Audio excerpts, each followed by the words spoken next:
구약성경 민수기서 22장 15절에서 30절입니다. 모압 왕 발락이 선물과 사신들을 보내서 이 발람을 초청하려고 했지만은 1차에 거절을 당했습니다. 그리고 모압 왕 발락은 이번에는 더 높은 고관들과 더 많은 복채를 손에 안겨서 이 발람에게 보냅니다. 그런데 발람은 이들로 하여금 하룻밤을 자게 합니다. 그리고 하나님의 뜻이 무엇인지 알아보겠다고 말합니다. 자, 아마 첫 번째 이 발람이 모압 왕이 보낸 사람들을 돌려보내고 아마 이런 후회를 했을지 모릅니다. 내가 저들의 제안을 받아들일 걸 그냥 보낸 거 아닌가? 이제 두 번째 찾아왔는데 그동안에도 이 발람은 마음을 잡지 못하고 마음이 흔들렸습니다. 하나님께서 이미 발람에게 말씀하셨죠. 이스라엘 백성들은 하나님의 복을 받은 자다. 모압 왕 발락에게 가지 말라. 하나님의 백성들을 저주하지 말라. 그런데 시간이 지난 다음에 더 좋은 조건으로 유혹을 하자 이 발람은 또 하나님의 답을 구합니다. 아니, 답을 주셨는데, 지난번에 답을 주셨는데 또 다른 답을 묻고 있는 겁니다. 이미 결정된 답에 대하여 또 묻는 것은 이건 불신의 표시이고 또 믿을 수 없다는 것이고 그 안에 욕심이 있다는 말입니다. 자, 우리가 기도하는 것 가운데 이미 뻔한 답임에도 불구하고 하나님 이렇게 해야 될까요? 말까요? 이런 고민을 하고 있다면 그것은 안 되는 일입니다. 너희는 먼저 그의 나라와 의를 구하라. 그리하면 이 모든 것을 더해 주리라고 했습니다. 이제는 답을 묻지 말고 우리의 삶으로 증명해야 합니다. 이미 하나님이 내려주신 답을 가지고 순종의 삶을 살아야 하는 것입니다. 그렇게 할 때 하나님께서 더하여 주시는 축복을 경험하게 되어지는 겁니다. 자, 두 번째도 이 발람은 마치 하나님의 뜻을 구하고 있는 것처럼 보입니다. 자, 여기서 끝냈다면 이 발람은 믿음의 본이 되어도 졸성 싶은 사람으로 보이게 되어지죠. 여러분 기억하십시오. 이 발람은 처음에는 잘 하다가 나중에 싹 변해서 잘못된 경우가 아닙니다. 이 발락 왕이 발람에게 일관되게 요구한 것은 이스라엘을 저주해달라는 것이었고 또 발람도 이익에 눈이 어두워서 그렇게 하고자 하는 마음을 가졌습니다. 그렇지만 하나님이 맞기 때문에 두려워서 이러지도 저러지도 못하고 모호한 그런 제스처를 씁니다.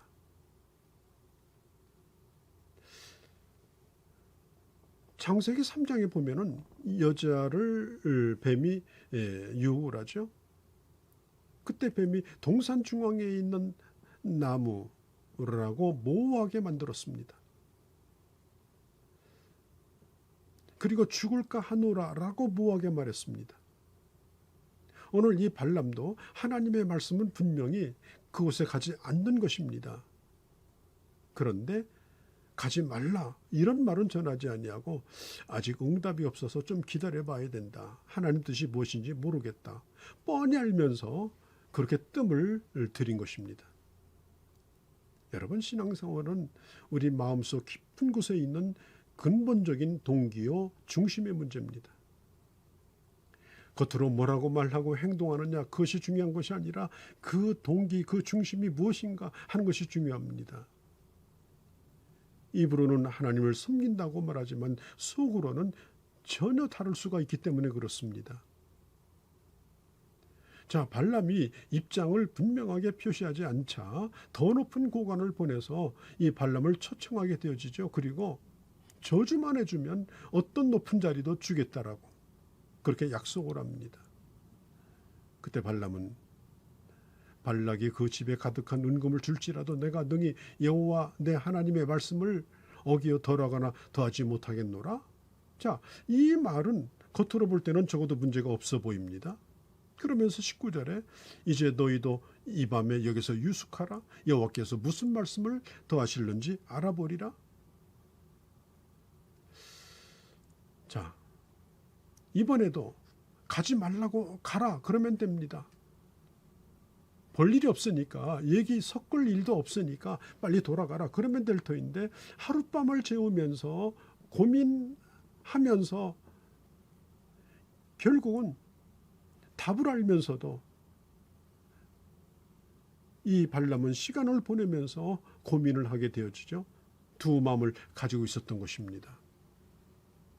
이 불순종의 결과가 얼마나 허망하고 무서운 결과를 가져왔는지 우리는 나중에 알게 되어지죠. 이 사람은 이렇게 변명하죠. 하나님이 금하신다. 하나님이 금하신 것을 저주할 수 없다. 그러면서 하나님의 이름을 들먹거리지만 그러나 단호하게 뿌리치지는 못하고 그리고 점점 수렁에 빠집니다. 모압 왕은 누구의 눈치도 볼 것 없이 뿌리치고 그리고 강력하게 병을 내립니다. 데리고 오라는 것입니다. 여러분, 이 사탄은요, 흔들리는 이 돌뿌리를 자꾸 지나가는 사람이 발로 차듯이 한 번 흔들리면 뿌리가 뽑힐 때까지 흔드는 그런 습관을 가지고 있습니다. 이미 그가 약한 것이 어떤 부분인지, 무엇에 약한 것인지를 알기 때문에 허점을 잡은 것입니다. 이 모압 왕은 하나님이 원한다, 원하지 않는다, 그런 게 중요하지 않습니다. 지금 발람이 흔들리고 있다. 더 큰 걸 입에다 물려주면, 더 좋은 조건을 제시하면 돌아올 거라는 확신을 가지고 계속해서 흔드는 것입니다. 여러분, 우리가 발람의 기도를 좀 볼까요? 하나님의 뜻은 이미 분명한데 그럼에도 불구하고 자신이 작성한 기도문을 가지고 와서 주님 이것을 해야 될까요 말까요? 자꾸 이렇게 하게 되면 주님이 나중에 뭐라고 말씀하시는지 압니까? 네 맘대로 하라. 하나님의 뜻이 아닌 것을 계속해서 짜증나게 구하면 하나님이 뭐라고 말씀하셔요? 네 맘대로 하라. 이것은 그냥 내버려 둔다는 것입니다. 그러나 하나님의 뜻을 힘들고 어렵지만 순종하고자 할 때 하나님은 감당할 힘을 주십니다. 자, 유명한 나귀 얘기를 좀 해볼까요? 발람은 아침에 자기 나귀의 안장을 지우고 사신들을 따라 길을 나섭니다. 그런데 이 발람을 태우고 가던 이 나귀 앞을 하나님의 사자가 가로막습니다. 그 나귀가 그걸 보게 됩니다. 칼을 빼들고 서 있습니다. 그러니까 나귀가 이 사자를 피하여 벗어나기 위하여 밭으로 들어갑니다. 그러니까 발람이 계속해서 채찍질을 하니까 또 피하다가 담벼락에 이 발람의 이 발을 진리게 버립니다. 그러니까 이 발람이 나귀를 죽일 듯이 또 세게 칩니다. 그래도 하나님의 사자가 그 앞을 가로막고 칼을 들고 있으니까 나귀는 그 자리에서 주저앉고 맙니다. 나귀도 보고 있는 하나님의 사자를 이 발람은 보지 못했습니다. 그가 하는 얘기는 이 짐승이 미쳤나? 오늘따라 왜 이러나? 계속 때리니까 주저앉습니다. 그때 하나님께서 나귀의 입을 여셔서 내가 당신에게 뭘 했기에 이같이 나를 때립니까? 발람은 자기 손에 칼이 있었다면 내가 너를 죽였을 것이라고 말합니다. 그때 하나님께서 이 발람의 눈을 밝히자 칼을 든 사자가 그 앞에 서 있는 것을 보고 발람은 그 자리에서 무릎을 꿇고 머리를 숙입니다. 하나님의 사자는 말합니다. 만일 이 나귀가 거부하지 않았다면 네가 칼에 맞아 죽었을 것이다. 사랑하는 성도 여러분, 오늘 우리는 짐승도 듣는 하나님의 음성을 하나님의 사람이 못 듣고 산다면 그것은 얼마나 안타까운 일입니까? 날마다 성령의 소리에 귀를 기울이고 주님과 함께 걸어가는 가장 안전한 삶을 살아가는 그런 우리가 되어주기를 바랍니다.